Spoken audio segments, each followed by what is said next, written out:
to the eye, immediate surgical removal should be done. So if it's injected in the vitreous, one should have an immediate parsplana vitrectomy. Cisplatin and carmustine are used as chemotherapy agents to treat malignant gliomas, lymphomas, and metastatic breast cancer.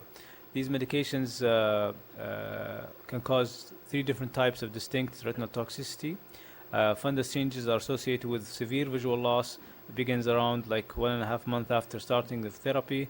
Visual loss is usually progressive, and there is unfortunately no treatment known.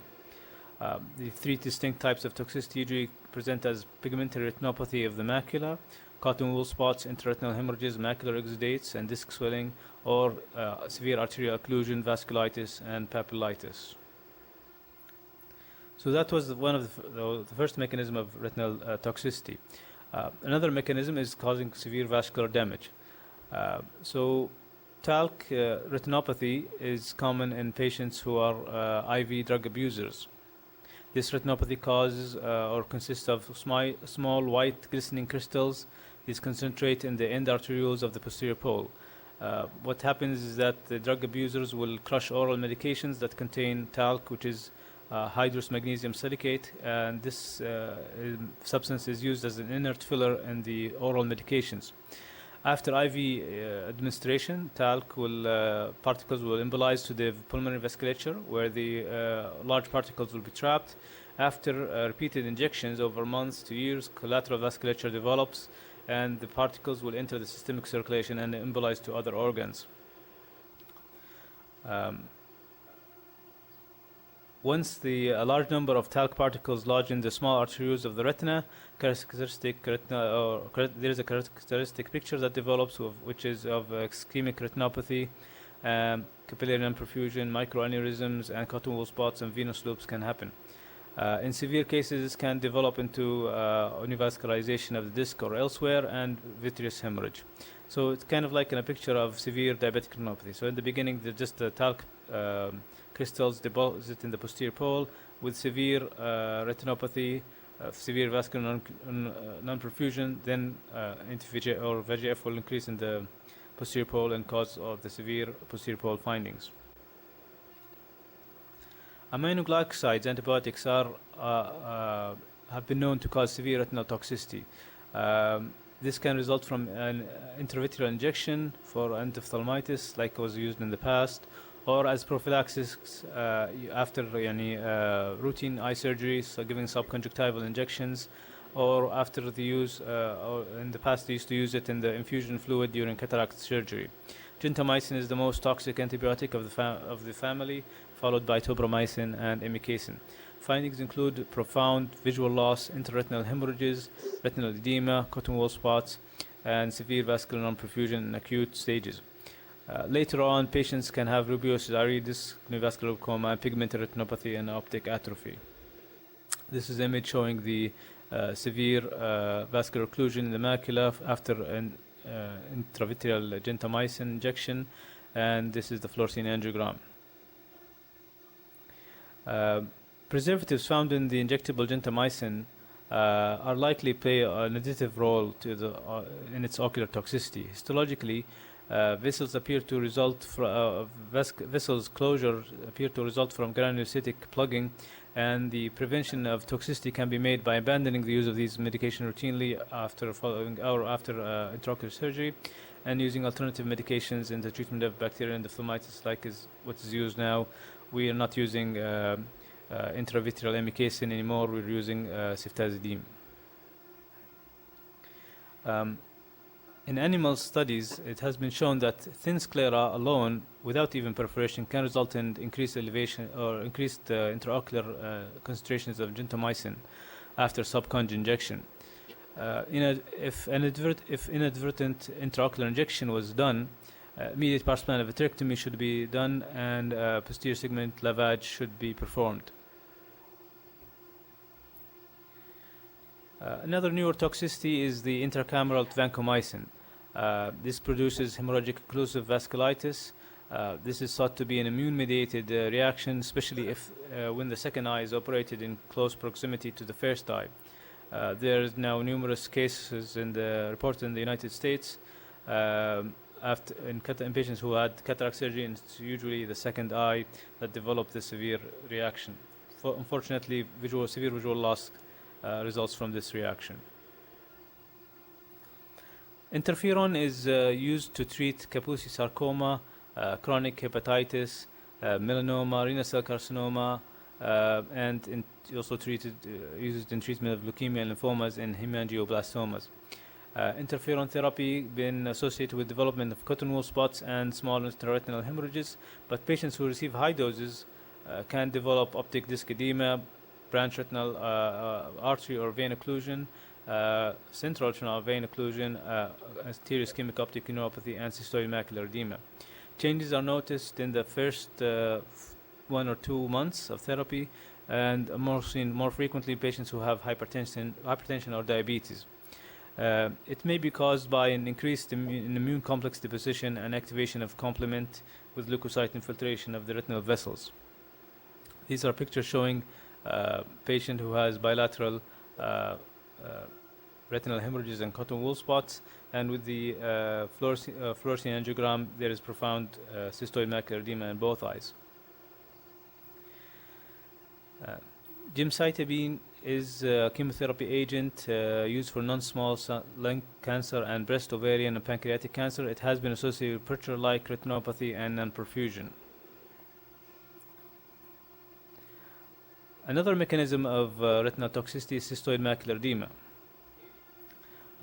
These are common medications that can cause cystoid macular edema: topical epinephrine, nicotinic acid, paclitaxel, rosiglitazone, desferoxamine, and topical latanoprost. Some of them are old medication and unfortunately have been discontinued, like epinephrine, but niacin still has been used to decrease serum lipids and cholesterol levels with conjunction with statin medications.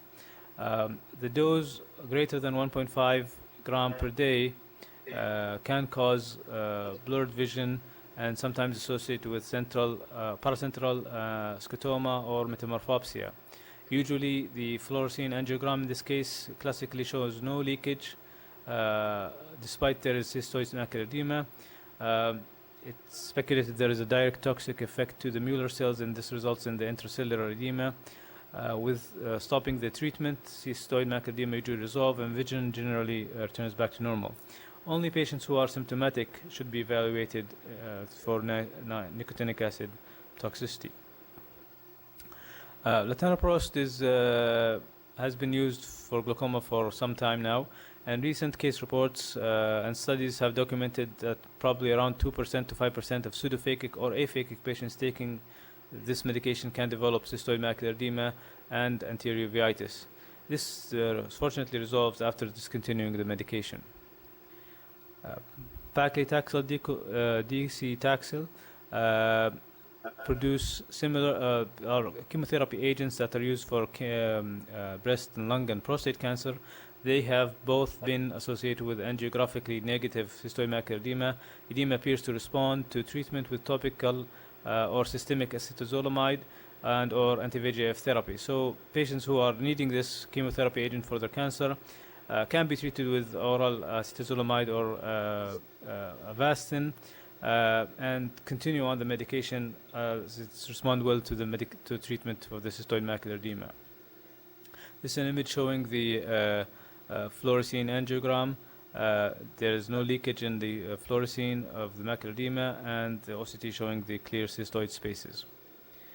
Another mechanism of toxicity to the retina is creating or causing retinal folds.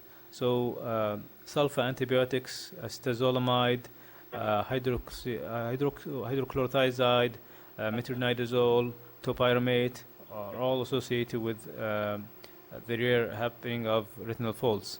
So what happens is that they can cause a transient acute myopia and anterior chamber shallowing in some patients.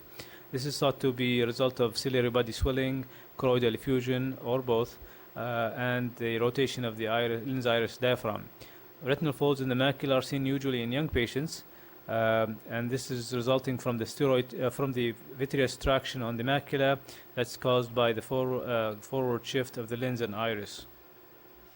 This is an image of a patient who had the folds in the macula and this is after stopping the medication. Another mechanism of toxicity is crystalline retinopathy. So one of the commonest medications to cause crystalline retinopathy is tamoxifen. This is an anti-estrogen, and it's used in treatment of estrogen receptor positive tumors like advanced breast cancer, hepatocellular carcinoma, and glioblastoma. It's also used as an adjuvant therapy after surgical resection of early disease. It's probably the second most common medication that comes to our clinics for screening of toxicity. Retinal toxicity consists of decreased visual acuity and color vision, with white intraretinal crystal deposits and macular edema, punctate retinal pigmentary changes. The intraretinal deposits appear to reside in the inner retina and are most numerous in the paramacular area.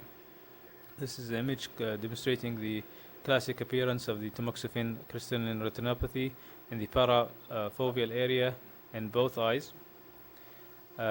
Early reports involved patients who had the high doses of tamoxifen ranging between 60 to 100 milligrams per day during the first year, but now there are some emerging new studies showing that even with chronic low dose administration of 10 to 20 milligrams per day with a total cumulative dose of 7.7 grams, this also can cause some ocular toxicity. Asymptomatic patients may exhibit retinal crystalline lesions, so patients sometimes will come without even complaining of decreased vision if they're taking tamoxifen. So the fluorescein angiogram demonstrates the late focal staining of the macula, which is consistent with cystoid macular edema. There is decrease in photopic and scotopic A and B waves amplitudes on ERG, and the light microscopy shows that there is nerve fiber and inner plexiform layer lesions. These stain positive glycosaminoglycans, and these lesions present products of axonal degeneration similar to the corpora amyloidea. Experimentally, tamoxifen inhibits glutamate uptake by the RPE, and it's thought that this is the cause of the toxicity. So what are the findings of the tamoxifen toxicity? On OCT, or OCT can detect the early macular changes even before patients become symptomatic. This is an important development because now we can screen these patients early on and follow them up.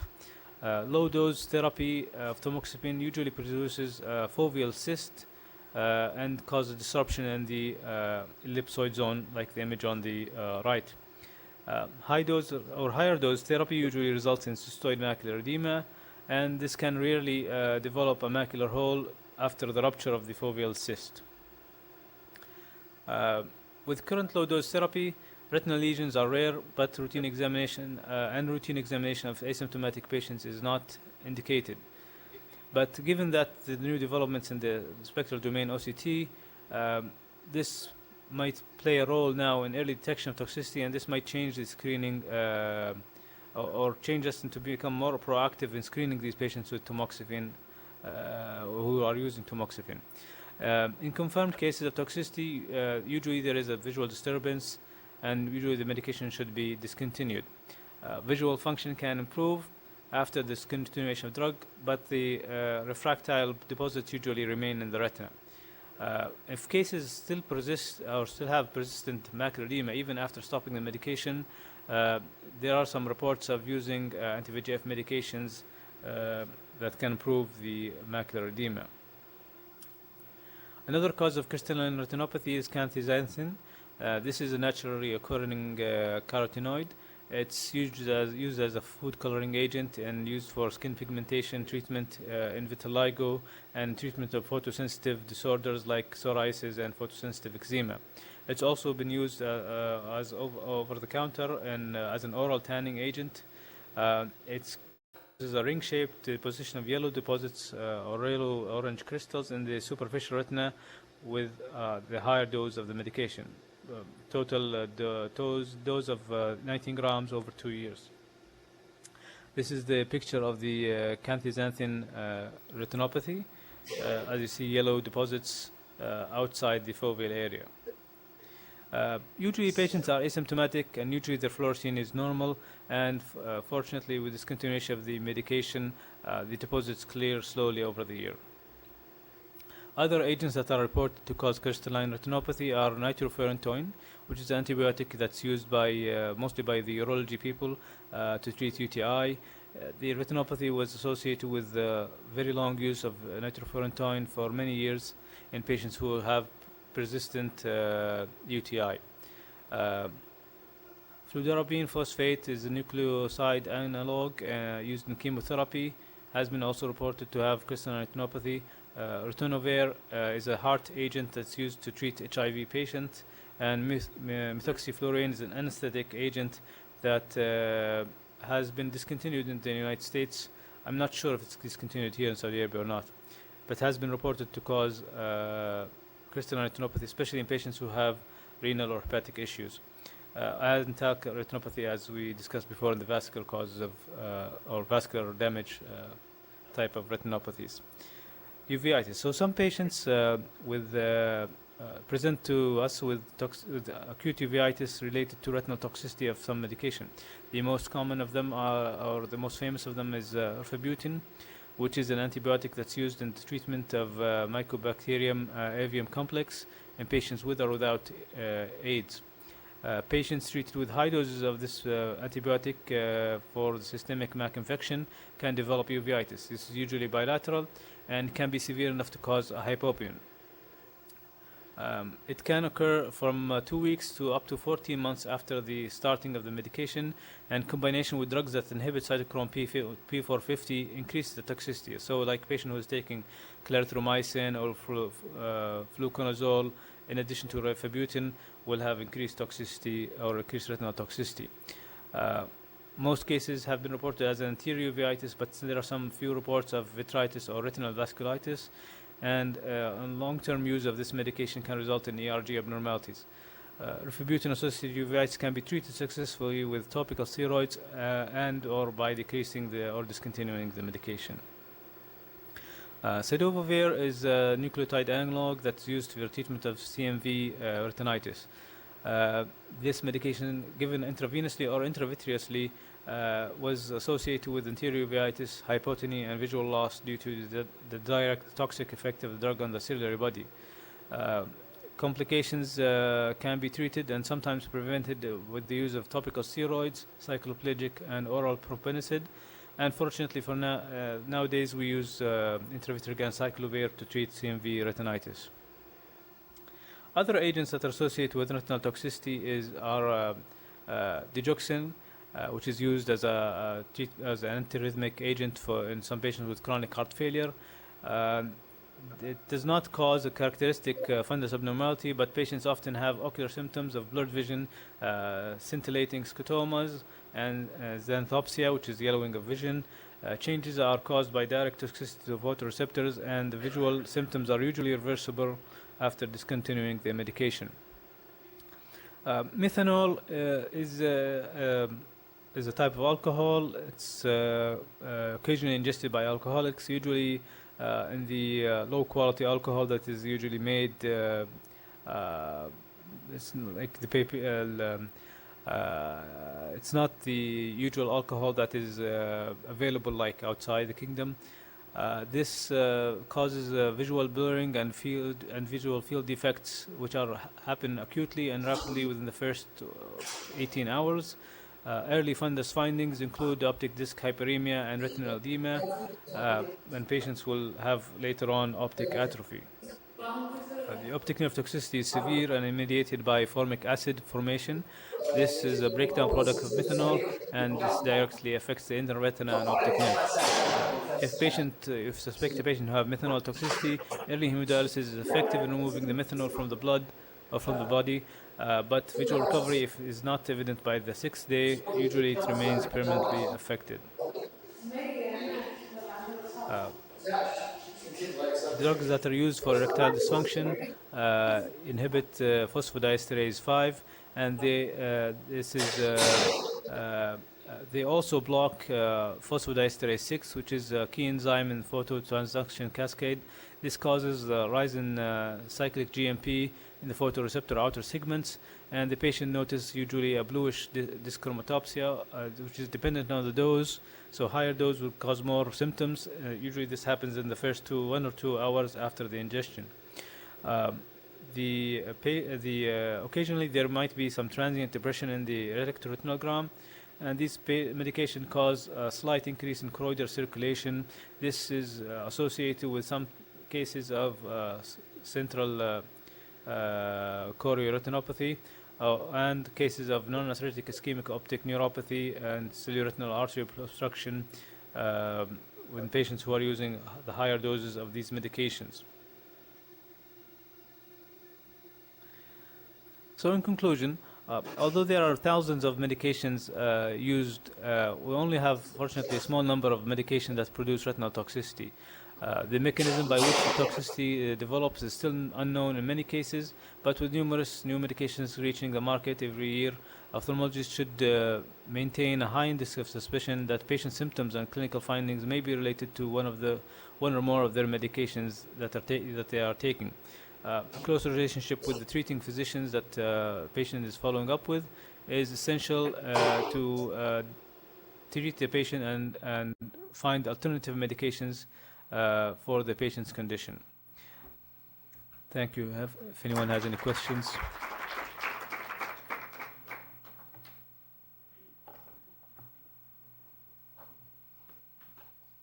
Thank you, Dr. Abdullah, for this comprehensive review of the toxic drug effect on the retina. Before I open the floor for discussion, I do have a question. You mentioned in a slide retinal folds can be a side effect of some medications, yes. Some list of medications. Were these folds in the inner retina, the outer retina, or full thickness? I'm not sure, to be honest. I tried to find the OCT description of the folds. I tried looking up OCTs of patients who had retinal folds, and fortunately I could not find any clear description of them. My thoughts are maybe it's more in the inner retina as opposed to like full thickness. Questions? Comments? So, Dr. Mohanad?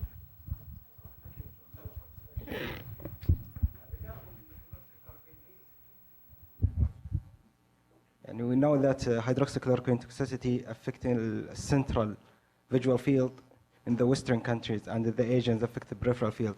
I'm asking if any experts here have seen it here. Are we following the Western community or the Asian community during the regarding the effect of hydroxychloroquine to the retina? From my humble experience, most of the patients who had the toxicity had the bullseye maculopathy and the subtle changes in the RP in the macula. I've not seen yet a patient with severe toxicity, but I'm opening the floor for the other retina specialists if they have other experience. In regards to your question, the extramacular toxicity usually was described in Chinese, so Far East Asians. And that's why they do, instead of screening them with a 10-2, they screen them with a 30-2. But in our population, I think the genetics are different, and toxicity usually is parafoveally. Personally, I only have one patient with hydroxychloroquine toxicity in the last 5 years that I've been practicing here. So it's very uncommon. The most critical risk factor is the daily dose per weight. So if they're on more than 5 milligram per kg, that was found to be in the latest AAO recommendation in 2016 to be the most critical risk factor. So all residents and all physicians should calculate the dose based on the weight and see if it's, that's what I usually do. So I ask the nurses to weigh the patients, and then I calculate the dose. The one patient that I have had renal impairment, renal failure. So this is, again, a high risk for hydroxychloroquine toxicity.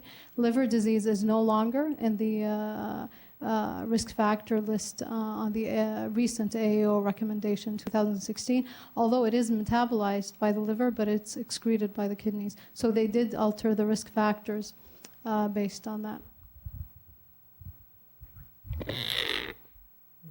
Thank you, Dr. Fadwa. Any comments or questions? Dr. Sousan, maybe?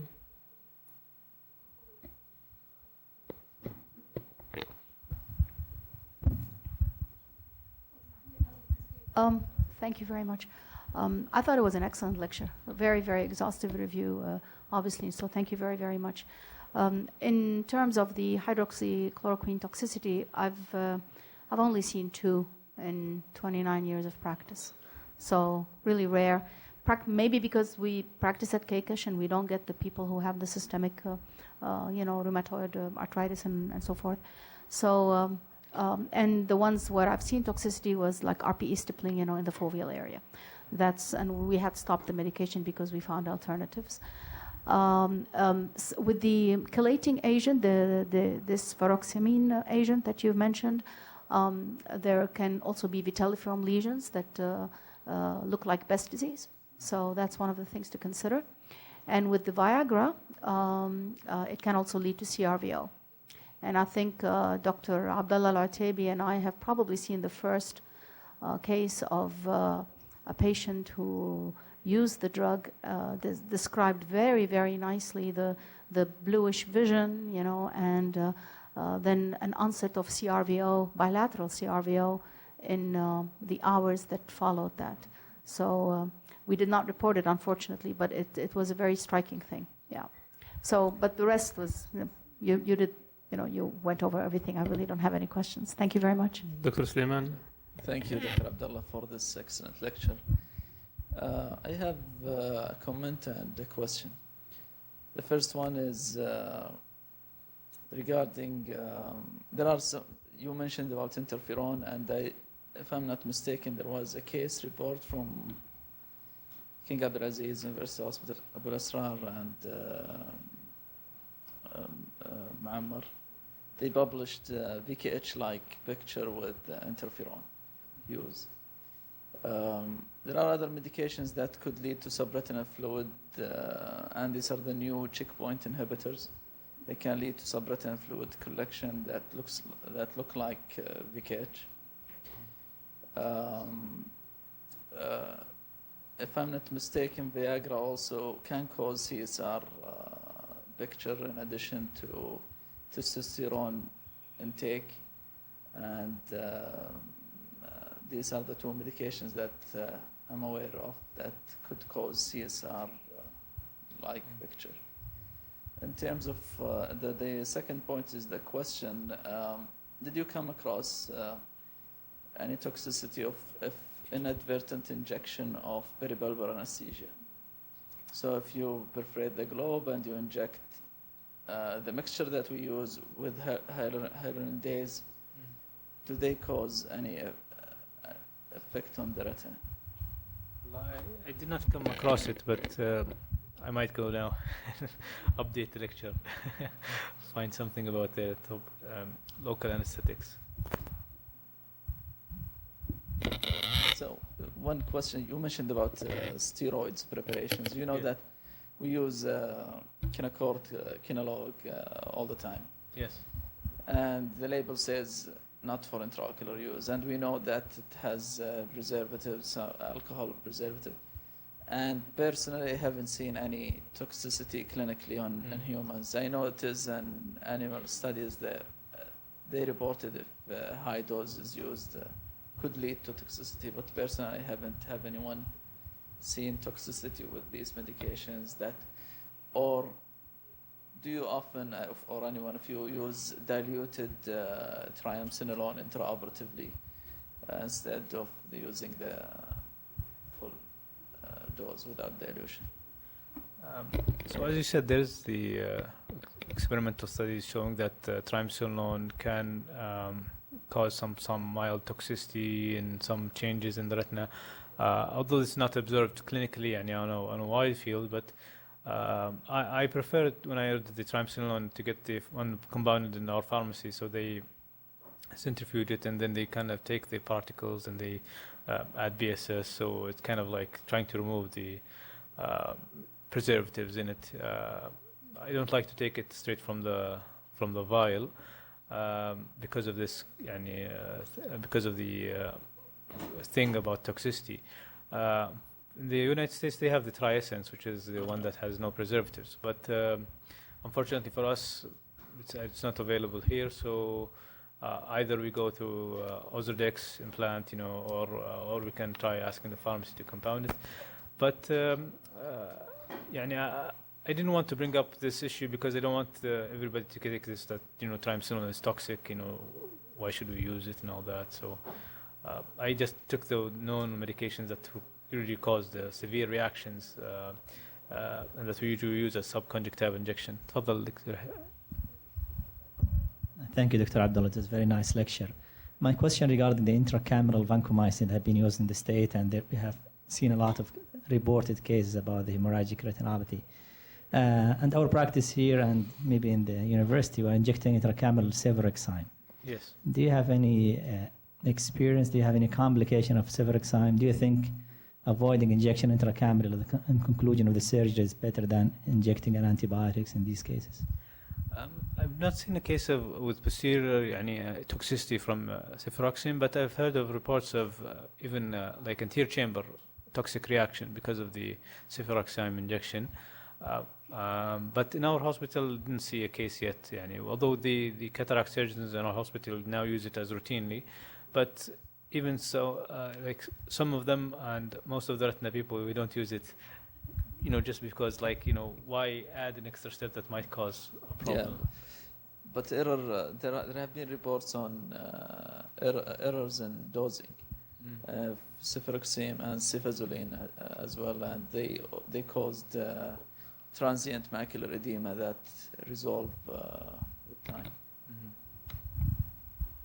I think regarding the intracameral injection of cefuroxime, we have now studies that that looked into more than 10,000 cases with a very small number of toxicity related to this intracameral injections. And regarding Kenalog or triamcinolone, I remember spending a lot of days in my fellowship in KKESH prescribing Predforty for sterile endophthalmitis, but then we were used to give the 0.1 instead of 0.05, which is usually given, the dose usually given nowadays, because of fear of glaucoma and cataract, and maybe this reduces the load of the preservative injected inside the eye. Just a comment. In Canada, they give intracameral Vigamox. So they just draw it from the Vigamox because it's preservative-free. So they give intracameral Vigamox. So the same bottle, the Vigamox bottle, they just draw it up. Or you don't need to dilute anything. It's preservative-free, so it's a much better alternative. If you're in a peripheral hospital and you're stuck with an endophthalmitis case and you only have Vigamox, you can inject it intravitreally. Yeah. Well, thank you very much, Dr. Abdullah Moussa.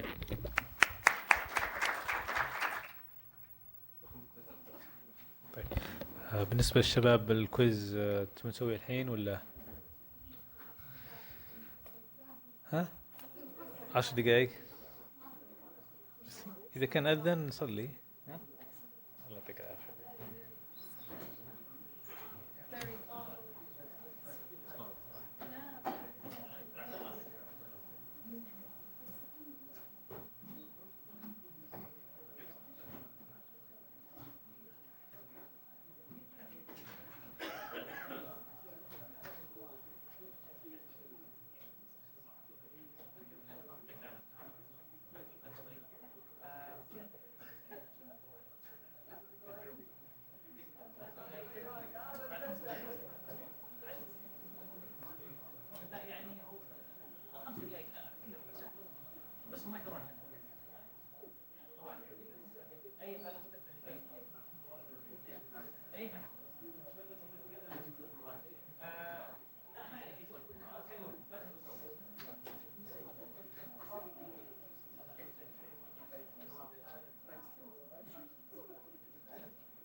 طيب شباب معكم الأوراق حقت الإجابة؟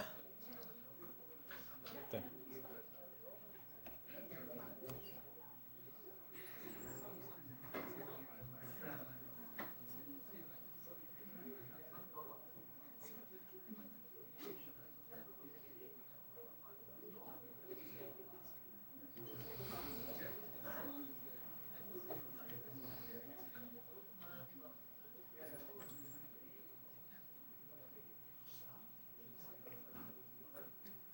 طيب كل سؤال كم له دقيقة؟ دقيقتين؟ طيب. لا كلها بسيطة إن شاء الله بسيطة.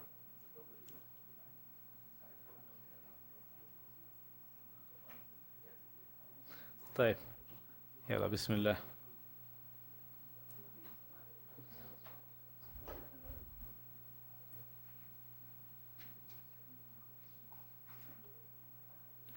So for this image, give us three differential diagnoses of causes and three possible treatments. بس كريستيان شغلنا الجي بس هيك رجع مشكلة الصوت شايف؟ طيب هات نشوف.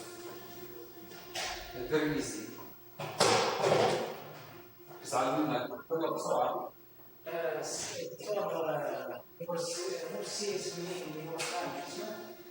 ليش الثاني؟ ليش مو سي اس ام اي؟ الثاني في سنتراليوس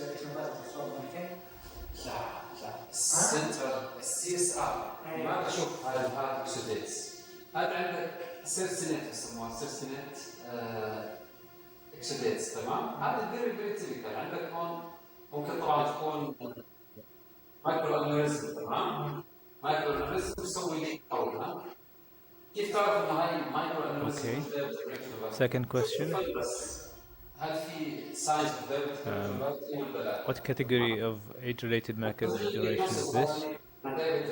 macular edema. طبعا سي اس ام Give me two components of the ARIDS formula. طبعا ممكن تكون برضه ARND. Name two components of RND's formula. الفورميلا والله يمكن الزنكوسيلينوم. هذه في فورمولا بنعطيها للمريض اللي عنده سي اس ام اي زي سبلمنت يعني زنك سيلينيوم اتوقع نحاس برضه الكبر. برضه هذه ويت اي ام دي صحيح. هذا من الديفرنشال دايجنوستس. زنك والكبر هذا من الفورمولا.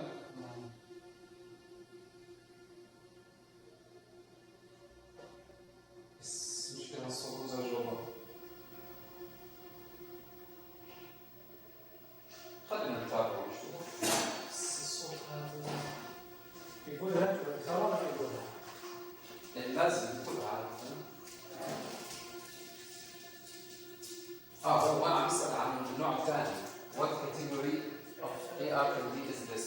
والله مو واضح معي بصراحه بس فكرتها انها ويت AMD. لا احس انها توترات ما في. هذا الاكسديت.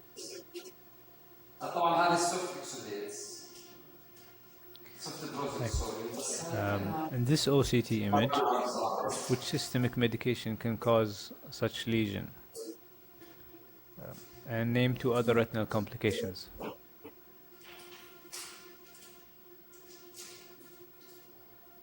What systemic medications can cause this?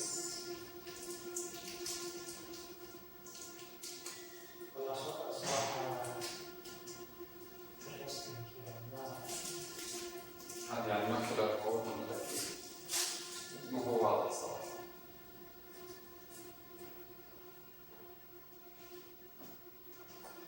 ممكن تقرا من الهرمون ولا بس مو فكرة هذا مثل السيست. السيست يعني تقريبا.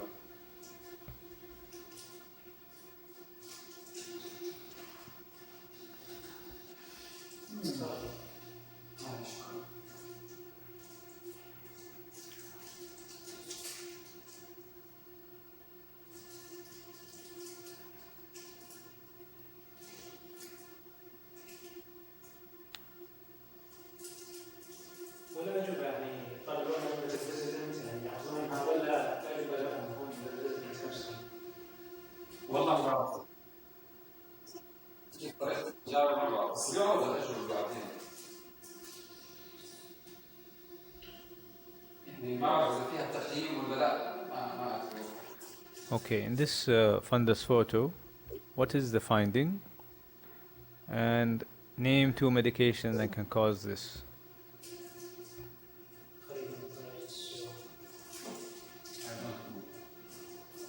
بكل صراحة ما نعرف يعني مخاطر بهذا الشيء أبدا. طبعا الشيء اللي عم بفكر فيه هو الكلوروكين أو هيدروكسيكلوروكين، بس يعني الاكتشاف بالأو سي تي ما أميز يعني.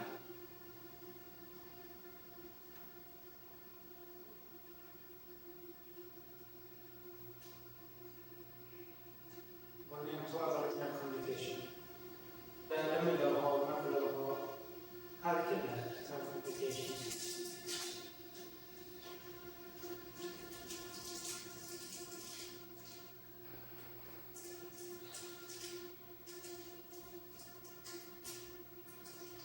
دكتور ما في تريتمنت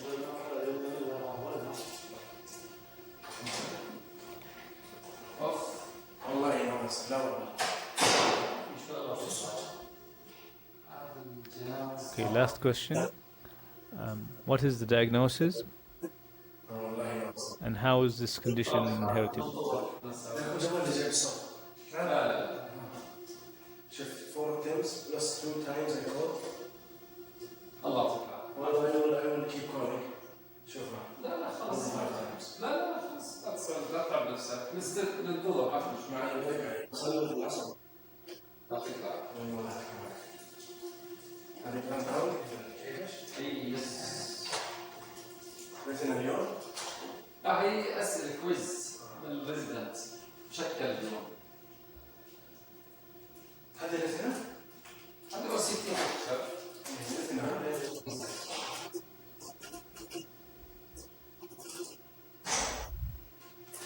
خلص طيب أعطينا السؤال اللي بعده. أنا معلق دكتور أنا حتى قال في الفندس فوت. لا شكل الصورة على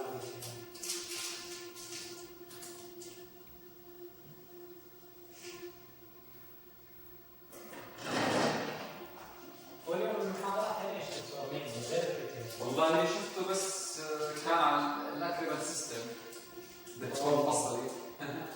طيب ما بعرف نجمع الورق. لما جيت كان يتكلم يعني موضوع أناتومي بس. طيب هلا بيعطينا أجوبة يا محمد. Who can volunteer to collect the papers?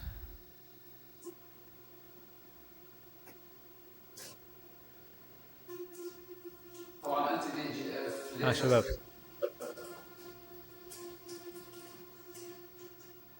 Where is the chief resident?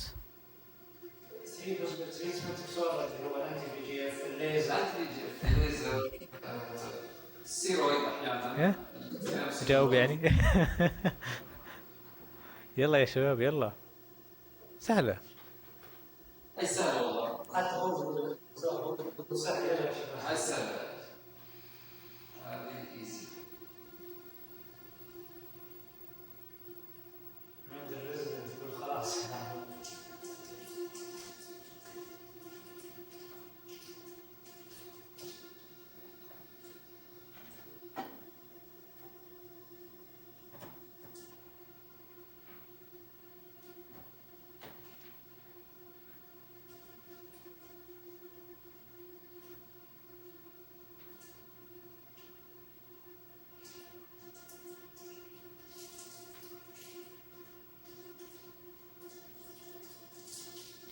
يلا يا شباب ترى I'll give you 2 minutes. If you don't give me all the papers, I will not accept any paper anymore. 2 minutes أو 2 minutes كثيرة بعد. 1 minute يلا. ها؟ يلا يا شباب. ترى بعد دقيقة إذا ما جاء على الطاولة هنا ما will not accept it. ها؟ لا بجمع أول شيء الورق اللي بعد دقيقة ثم خلاص. يعني قد أعذر من أنذر. ها؟ يلا يا شباب راح نص دقيقة. باقي لكم 30 seconds.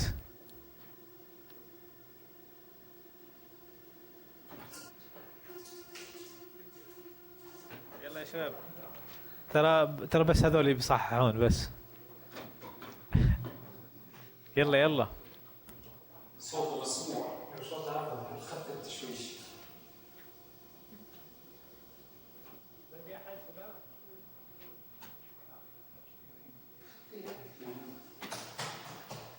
مضبوط أكثر. يلا أعطيك إجابات.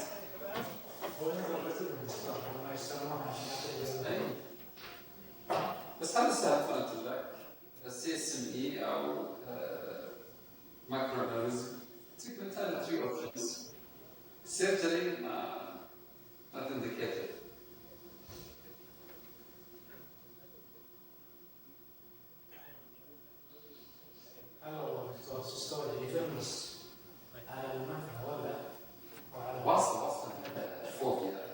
خلاص شباب يلا. Okay. First question. Who can answer? نبغى R1. Any of the R1s? Raise your hand. طيب. تفضل دكتور. طيب.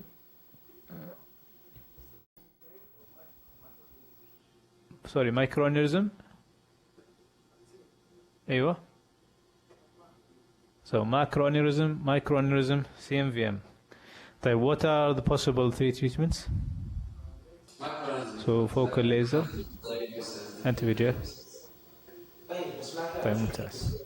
So as you said, I include also adult onset coats, but the treatment is laser, intravitreal injection of anti-VEGF or triamcinolone. طيب, this patient had focal laser, and this is the image after treatment. So resorption of the hard exudates. طيب. Okay, so the second question, any of the R1s or R2? تفضل دكتور.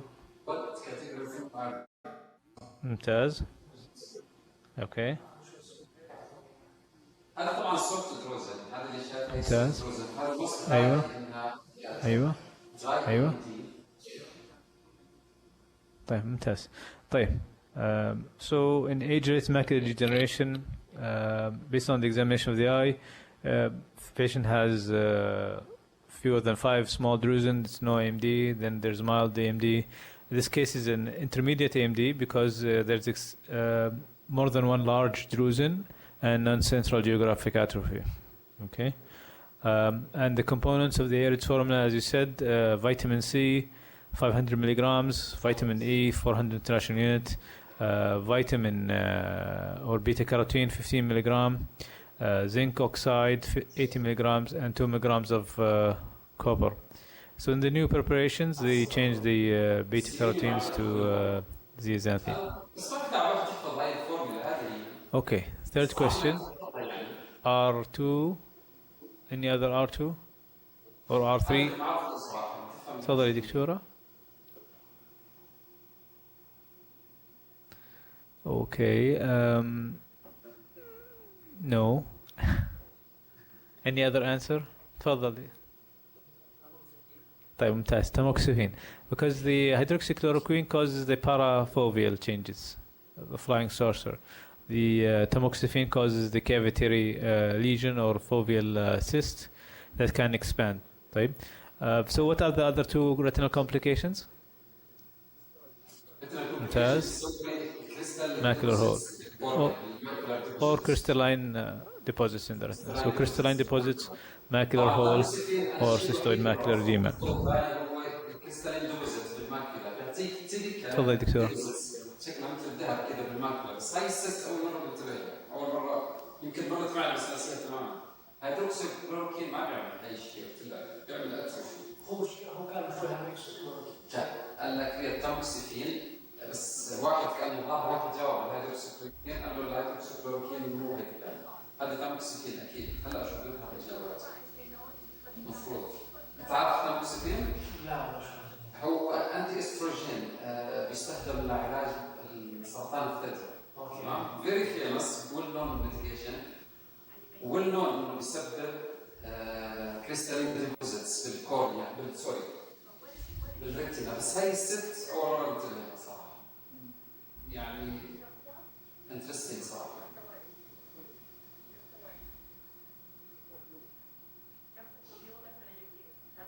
Name 2 other retinal complications. والله ما So it's one of the differential diagnoses of the tamoxifen and changes.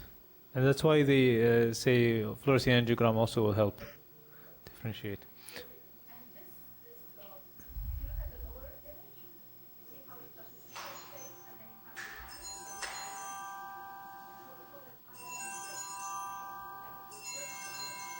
Hello, تمام. Hello.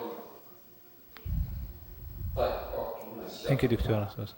Okay. Question 4. So, any R3, R4, R2, any volunteer? We already ask you. We want a new volunteer, شباب. يلا. Should I pick somebody? لا. Next to you. اللي جنبك دكتور. تفضل يا دكتور. Okay. And what are the medication that can cause this? Acetazolamide.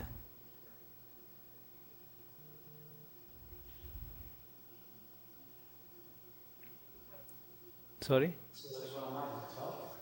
Hydrochlorothiazide or topiramate or sulfa antibiotics. Fine. This one. تفضل دكتور. ممتاز.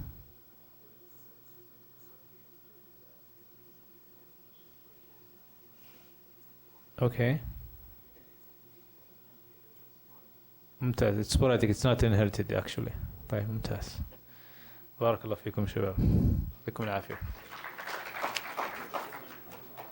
سمعت الجواب يعني التاموكسفين والهيدروكلورتيازايد والاستازولامايد بس ايش other two complications ما عرفت فوق. لا انا سمعت الكريستالين ديبوزيتس هذا سمعت بس الثاني ايش؟ نشوف على كل حال ما في بس انترستنج صراحة. طيب نروح نفضل شركة السليم لأنه أخبرها عندي مريضة الأخيرة حتيجي إن شاء الله. إن شاء الله أهلا جيت توقعتك ما تجي. أنا أول واحد يقدم. فيصل وجماعة. أنا أقول هو اللي جمعها. حاسس يقول لي أنا اللي جمعتها قلت فيصل اللي جمعها. من دون المشاهد.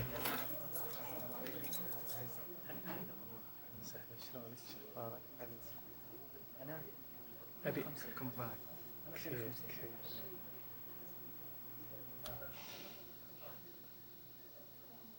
يا أخي أقدر أوصل هذا؟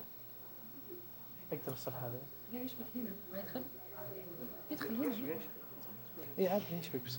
ليه تفصل؟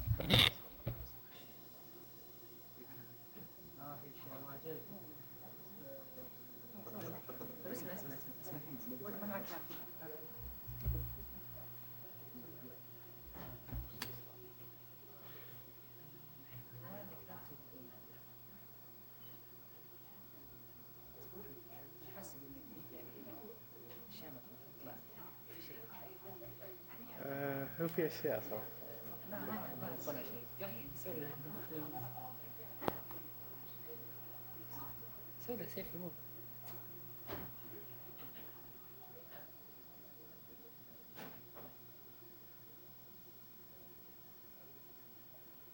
نحن نفسنا. ايش سويت؟ اي يوضع هذا. اوكي انا افضل لا زي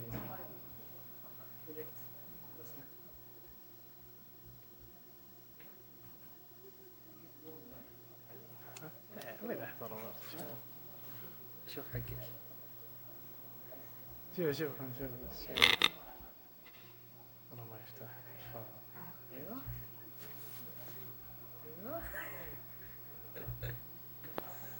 شنو فتحته؟ نظام اوه هذا هي ما عرفت.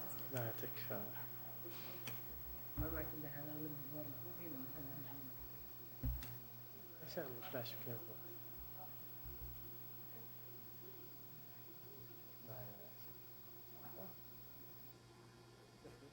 يمكن في نسخة ثانية قفل.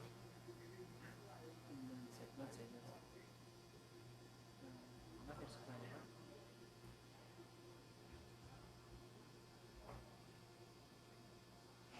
عندك فلاشك؟ أعطيك فلاشك.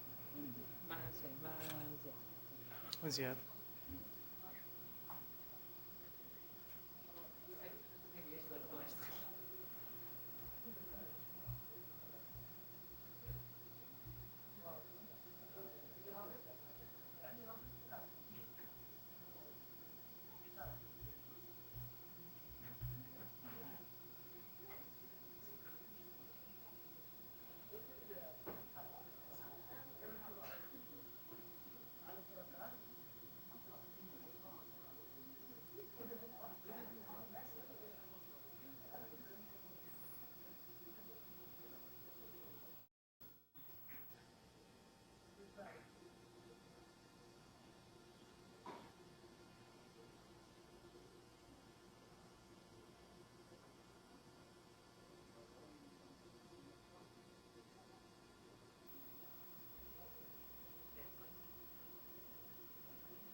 250 ميجا بايت حط في برستيج. ما ادري والله صور كثير فيديوهات شكلك صور اليوم قال صور الحلقة اقسم بالله اقسم بالله لا انا كنت ترى بلاني انه يجي صدق.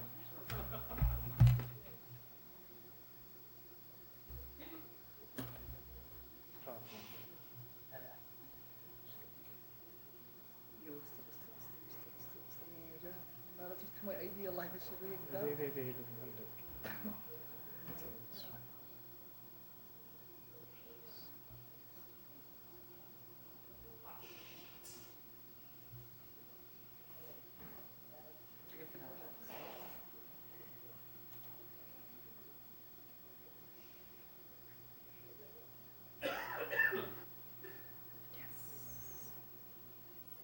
انا ارفان اليوم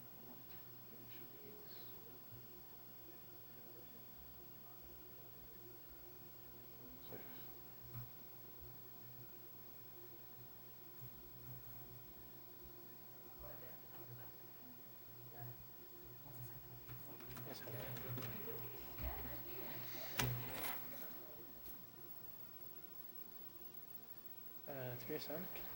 أسألك؟ تدسكرايب؟ لا لا تقبل هذا هذا لا مش تبدأ انت؟